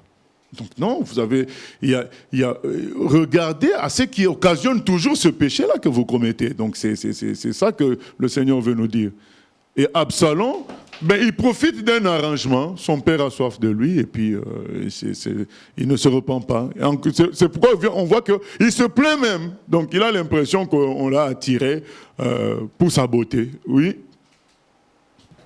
Mais nous, parfois, en tant que chrétiens, on est souvent un peu comme David, c'est-à-dire qu'une personne qui manifeste, qui s'est jamais repenti, voilà, qui pleure, qui s'est jamais repenti. Mais nous, parfois, on se dit, quand même, je lui pardonne. Non, mais je lui pardonne. Et finalement, parfois, on n'attend pas toujours que la personne se repente. Et non, nous, on doit pardonner même avant. Il n'y a pas de problème. On pardonne, mais sauf qu'on ne doit pas tomber dans le panneau. puisque la personne a juste pleuré, a juste confessé, pour lui faire confiance à nouveau dans certaines choses. Voilà, donc pour lui faire confiance à nouveau dans certaines choses, nous devons attendre la repentance, où la personne dénonce ce qui est derrière. Voilà, c'est ça que dans le travail avec le Seigneur, on doit voir. Parce que la personne dise tout simplement, j'ai mal fait. Admettons que quelqu'un a posté sur les réseaux sociaux un truc mauvais. On dit, ah ben j'ai mal fait. Non, mais oui, mais c'est dû à quoi? Donc en tant que serviteur de Dieu, quand on est face à une telle personne, on doit dire, mais c'est dû à quoi? Est-ce que tu n'as pas en toi une volonté toujours de briller ou que... Voilà, donc on doit aider les gens, comme on a dit, qu'on leur accorde la repentance par le Seigneur. Donc c'est important parce que sinon le truc va revenir encore. Voilà. Et aujourd'hui, comme je l'ai dit partout, c'est que le chrétien se retient.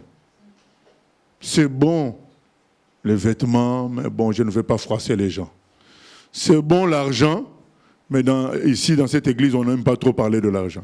Donc il se retient seulement, mais il continue à nourrir des passions qui n'apportent rien du tout. Alors que qu'est-ce qu'on doit faire? On doit dire non, recevoir la vie en abondance du Seigneur. C'est ça, vivre pour la vie abondante, pas et cette vie abondante, ça sera comme Zachée. Quand il a embrassé Jésus, l'argent est devenu rien. C'est pas qu'il se retenait, non, c'est devenu rien devant lui. Donc, mais quand on a maintenant plaisir aux choses du ciel, les choses de la terre ne deviennent rien. C'est pas qu'on ne les fait pas parce que c'est interdit, on ne les fait pas pour plaire à Dieu, on ne les fait pas parce c'est Dieu qui nous intéresse. C'est ça la voie à suivre. Oui. Oui, pasteur, je rebondis un peu sur la question de la sœur.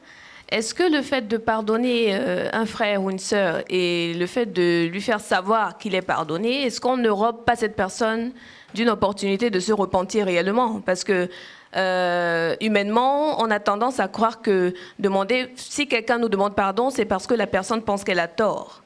Donc si on fait ça, est-ce que la personne qui est pardonnée, du coup, n'est pas robée d'une opportunité de vraiment se repentir? Et elle pourrait peut-être penser que, ah oui, si la personne est venue me dire je te pardonne, non, pardonne-moi, pardon, la personne va penser qu'elle avait raison, donc elle n'a plus vraiment besoin de se repentir sur le sujet en question, quoi. Non, nous on ne parle pas de ça, nous on parle du fait que, là tu parles du fait que moi je vais dire à quelqu'un, je te demande pardon alors que c'est la personne qui a fait les mauvaises choses. Non, là, c'est autre chose. Ça, ce n'est pas notre cas ici. Nous, on est en train de dire que pour vraiment penser que quelqu'un a changé, il faut qu'il y ait repentance. Il ne suffit pas que la personne confesse juste son péché. Voilà, donc c'est ce qu'on veut dire, que comme ça, on peut à nouveau faire affaire. Parce que là, on se fait confiance. Mais lorsqu'il y a juste la confession du péché, il n'y a pas la repentance. Surtout nous, les serviteurs de Dieu, nous devons veiller à ce que les gens se repentent. Parce que s'ils font juste la confession, ben, on s'expose à ce qu'ils répètent les mêmes choses. Donc c'est ça notre sujet. Mais je te comprends ta question, dire qu'on aille nous demander pardon. Mais oui, si on doit nous demander pardon pour ce que nous on a fait, il n'y a pas de problème, même si ça va gonfler l'orgueil de l'autre. Mais ça, nous devons compter sur Dieu. Hein. Si, par exemple, la personne nous a commis un tort, oui. Et qu'il y a une embrouille à la fin, est-ce que nous, en tant que chrétiens, il nous est dit de demander pardon quand même à cette personne? Oui, par rapport à notre part, oui. On doit demander pardon. Si on a dans l'embrouille, nous on est sortis de la parole, on doit demander pardon pour ça. Et c'est souvent ça l'erreur, que quand tu vas demander pardon, tu dis mais oui, mais c'est parce que toi tu m'as dit ceci. Non. Ayons la confiance en Dieu, que Dieu lui-même convaincra la personne. Moi, je viens faire ma part. Je te demande pardon pour ce que moi j'ai fait. Parce que quand on rajoute des circonstances atténuantes, donc on diminue notre repentance. Voilà. Ok, et j'ai une deuxième question. Est-ce que le fait de se repentir d'un acte veut dire que il est impossible de commettre le péché de nouveau? C'est-à-dire que, est-ce que si quelqu'un dit qu'il s'est repenti d'un acte et qu'il commet le péché de nouveau, est-ce qu'on peut conclure qu'il n'est pas réellement repenti? Ah non, je ne peux pas conclure ça. Ça, c'est Dieu seul qui sait. Hein. Donc, il est possible d'être vraiment repentant et quand tomber même à nouveau. Mais oui, mais maintenant, nous, quand on parle là, on ne parle pas de ce cas-là, on parle vraiment des cas où la personne a juste confessé. Donc, dans son attitude, on voit que ce qui l'a intéressé, c'est de confesser son péché. Il n'a pas jugé bon de regarder à tout le contenu de derrière qui occasionnait ce péché-là. Là, c'est de cela qu'on parle. Oui.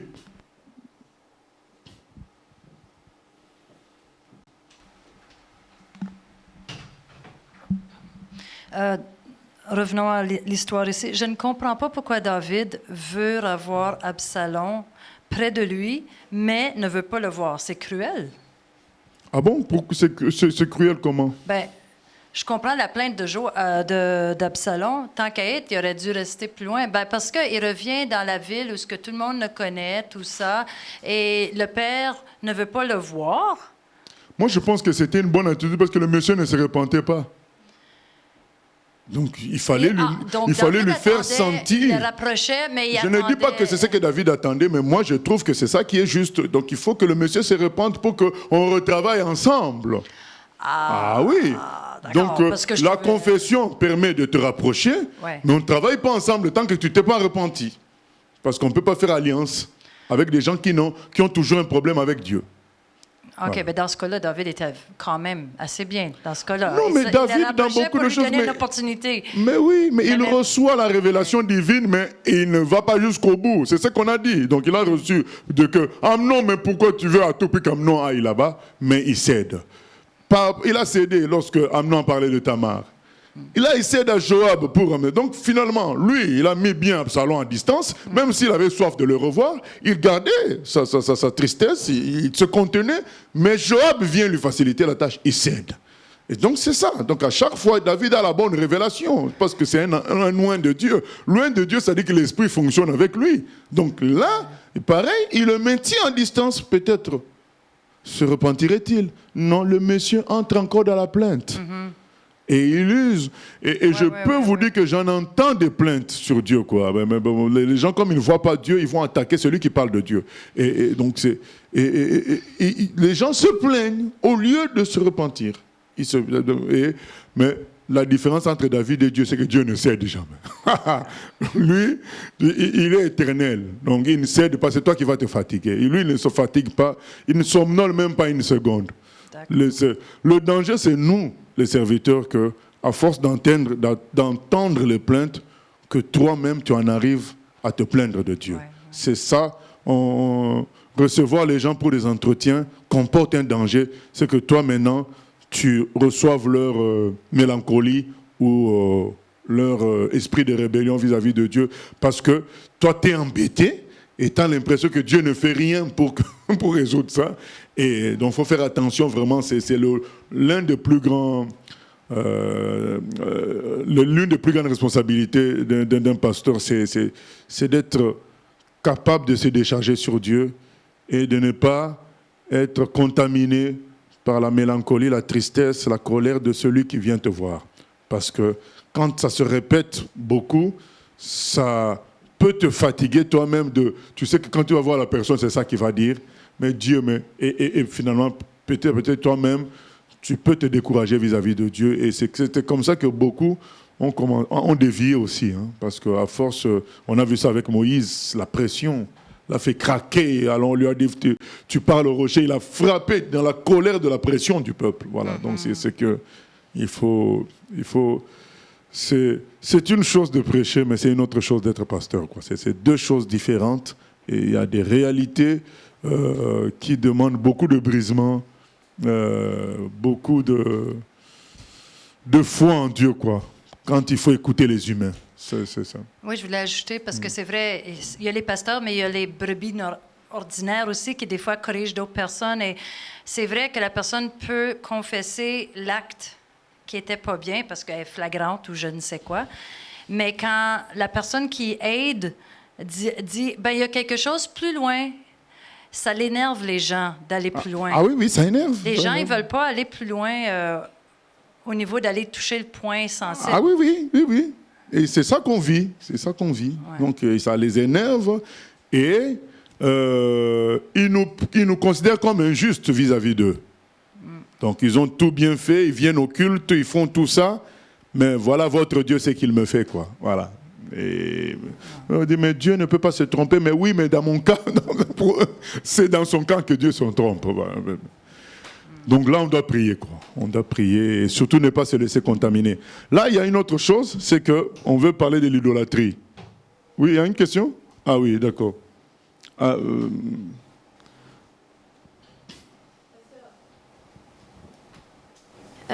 Sur l'histoire d'Absalom, est-ce que tu dirais que David a réellement pardonné à Absalom Oui. par rapport à son comportement? Parce que je ne l'avais pas forcément interprété comme ça. Moi, je pensais qu'il était toujours un petit peu irrité contre Absalom, et c'est pour ça qu'il le retirait de sa présence. Non, il a pardonné, mais il a agi en bon berger. Il fallait discipliner l'autre. Il faut que l'autre arrive à la repentance. C'est ce que, comment dire, certains pensent que nous, parfois, on est fâchés contre eux. Oh, je ne suis pas fâché, mais dans ta démarche, je n'ai pas senti la repentance, j'ai senti juste la confession. Donc, je reste dans une certaine distance pour t'amener, pour que tu prennes conscience de la repentance. Mais ce n'est pas la colère. Moi, je me dis, moi, je vais me fâcher. Pourquoi? Ce n'est pas moi qui suis juste, c'est Dieu seul qui est juste. Mais c'est que nous avons un rôle d'amener les gens à cela, à se repentir. Donc Dieu nous a donné le travail, ce travail-là aussi, de prêcher, de faire les choses de sorte que les gens soient en bonne santé spirituelle. Voilà, donc c'est cela.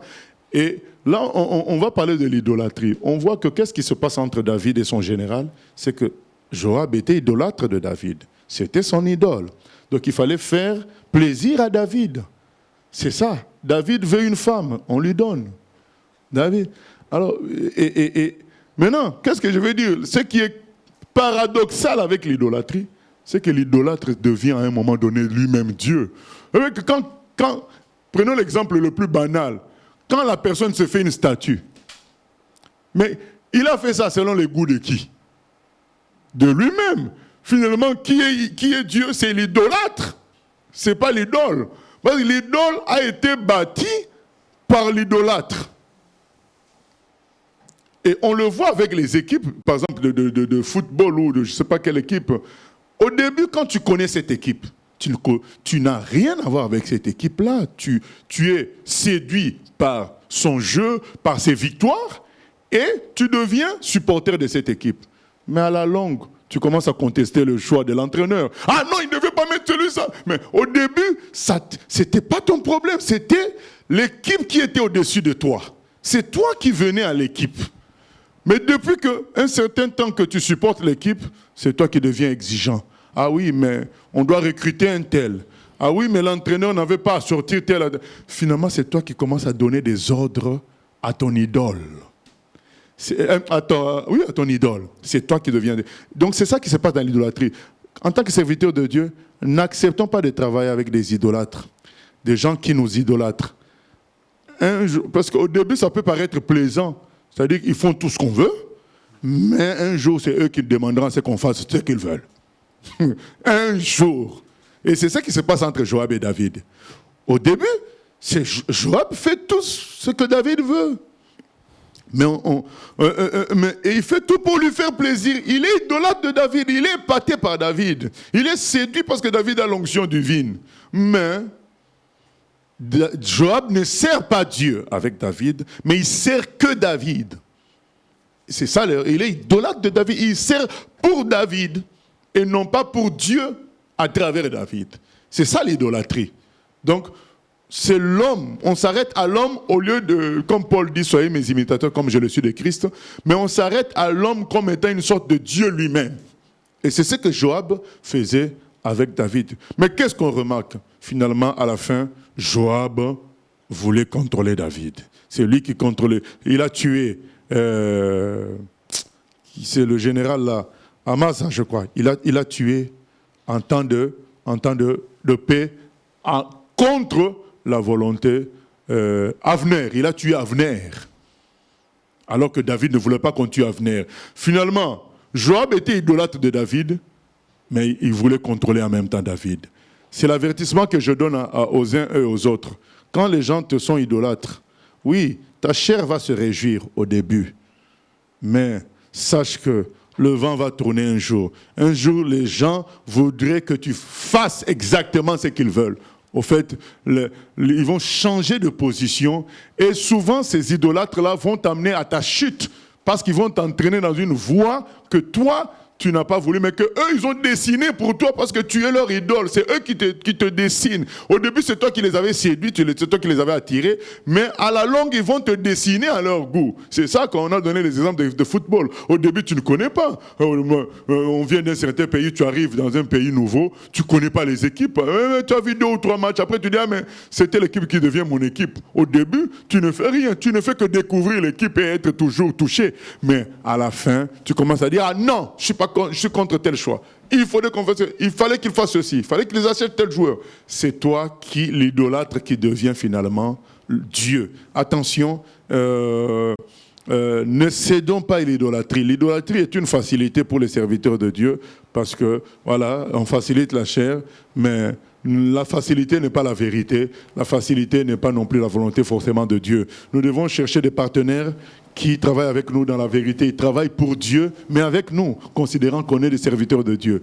Mais pas parce qu'ils travaillent que pour nous, parce qu'ils sont épatés par nous. Non. Ils travaillent pour nous parce qu'ils considèrent qu'on est serviteurs de Dieu. On est liés par la vérité biblique et non pas parce qu'on a un talent extraordinaire. Donc il faut faire attention à cela. Donc quand les gens s'attachent à toi par rapport au talent, ça finira mal. Mais s'ils s'attachent à toi parce qu'ils considèrent que c'est Dieu qui t'a envoyé, c'est tu es serviteur de Dieu et que voilà, ils sont attachés à toi par le lien de la vérité biblique, gloire à Dieu. Voilà, donc c'est des gens de confiance. Voilà, c'est des gens qui peuvent te dire la vérité et c'est des gens qui se soumettraient tant que ce que tu leur dis, c'est dans la parole de Dieu.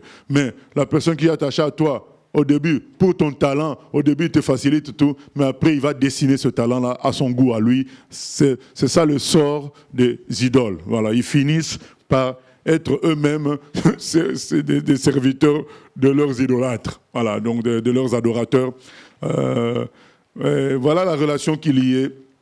David et Joab, en ce moment-là, Joab était devenu idolâtre de David et finissait par devenir quelqu'un qui contrôlait David. Mais à la fin, bon, David va le voir, bien le voir, mais là, on voit un exemple, 3 exemples. C'est lui qui tue Avner contre David, c'est lui qui fait maintenant, côté idolâtrie, il fait tout ce que David veut, il veut tuer Uri, il lui facilite la tâche, il sent que David a du souci de ne pas voir Absalom. Il lui facilite la tâche en empêchant les procédures divines, entre autres la repentance.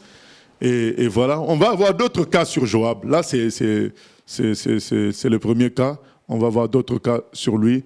Mais un conseil, que les gens s'attachent à nous pour la vérité de la parole et parce qu'ils considèrent que c'est la construction divine avec nous. Pas parce qu'on a un talent extraordinaire, parce que ça tournera mal un jour ou l'autre. Voilà. D'ailleurs, quand ce talent-là peut-être va paraître baissé, ils vont oublier que c'était la construction divine d'être avec nous. Ils vont aller chercher un autre talent ailleurs.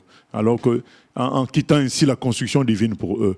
Mais quand c'est dans un esprit de réaliser que si Dieu m'a mis là, c'est dans sa construction pour moi, même quand le talent semble baisser, la personne est là dans un esprit de construction divine et tout le monde est béni. Mais lorsque c'est juste pour le talent, ça finit par l'idolâtrie et ça finit à ce que l'idolâtre contrôle l'idole. C'est ça le processus, bâtisse l'idole à son image. Donc nous allons prier que Dieu nous préserve de tout cela et que Dieu nous apprenne la repentance véritable, qu'on ne se limite pas aux confessions. Nous allons prier également par rapport à la faiblesse, par rapport aux enfants. On a vu comment David, un grand oint de Dieu, se fait avoir, comme ses prédécesseurs, Élie par exemple, toujours par le problème des enfants. On a vu que même Moïse n'avait pas eu à circoncire ses enfants. Est-ce qu'il avait trouvé que c'était douloureux? Mais bref, c'est toujours, l'homme a des difficultés à discipliner ses enfants. C'est une réalité et c'est la cause de la chute de beaucoup de serviteurs de Dieu. Prions que nous considérions que nous sommes aussi le berger de nos enfants et que nous avons à appliquer les mêmes règles sur nos enfants que sur les autres. Seigneur, au nom de Jésus, nous te remercions pour ces enseignements qui nous éclairent, qui nous apprennent vraiment que tu es Dieu et que tu as ta justice à toi divine, qui est au-dessus de la justice humaine, qui est limitée, qui a des paramètres légaux, mais qui n'a pas la profondeur de la recherche de la construction en toi, Seigneur. Nous avons vu combien la justice humaine est limitée, que c'est ta justice qui prévaut. Seigneur, aide-nous à vivre avec nos enfants comme des gens que nous encadrons pour les amener à la perfection et non pas comme des bijoux, comme des poupées, Seigneur. Que nous puissions nous acquitter de notre tâche de les éduquer selon ta parole comme il faut. Seigneur, nous venons prier aussi que tu nous apprennes, Seigneur, que la confession, c'est très bien, mais il faut aller plus loin, entrer dans la repentance véritable, Seigneur.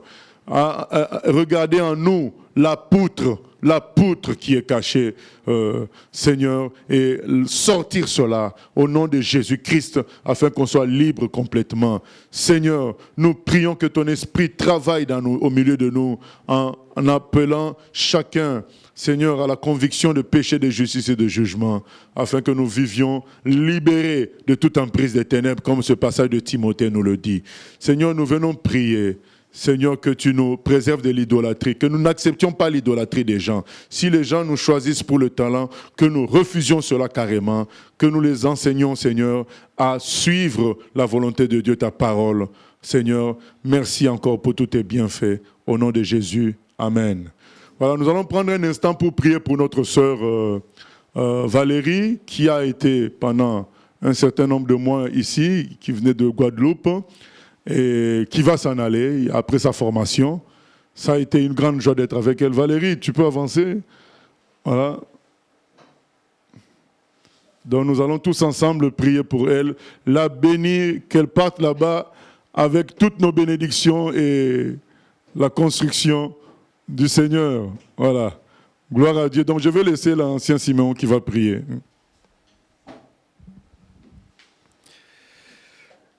Éternel Dieu notre Père, nous voulons te dire merci pour cette famille que tu as sortie du monde pour la gloire de ton nom. Notre sœur que nous ne connaissions pas il y a quelques mois, il y a quelques années, et tu nous as permis de la connaître.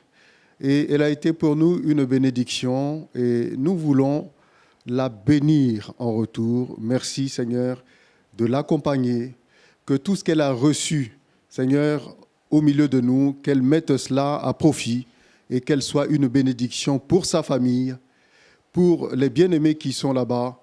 Et Seigneur, merci de la garder dans la foi et que Seigneur, cette lumière que tu as fait jaillir dans son cœur ne faiblisse point, qu'elle demeure attachée à toi.